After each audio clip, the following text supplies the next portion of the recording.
Pinapaalaala po namin ang isa pa po sa mga katangian ng mga hinirang ng Diyos na nakaya gaano man kabigat na pagsubok ang naranasan ay ang pagiging mapanalanginin.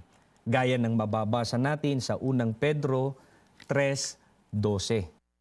Ang mata ng Panginooy nakatuon sa matuwid. Panalangin nila'y malugod na agad dinirinig.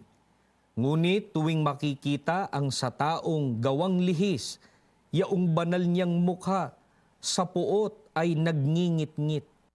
Ang matuwid, dinirinig ng Diyos sa pananawagan o sa panalangin. Pero ba kapatid na Frank, basta ba matuwid lang ibig sabihin? Baka isipin kasi ng iba na magpapakabait ako at mananalangin ako. Yun lang ba? Sapat na? Ano dapat na matiyak ng mananalangin para siya dinggin ng ating Panginoong Diyos? Babasahin natin ang sagot nakatala sa Awit 4:3. Dapat mapagkuro ninyo at malaman na mahal ni Yahweh akong kanyang hirang, dinirinig niya sa pananawagan. Kapatid na Christian at mga kaibigan, maliwanag po mula sa Biblia, dapat siya ay kabilang sa mga hinirang o lingkod ng Panginoong Diyos.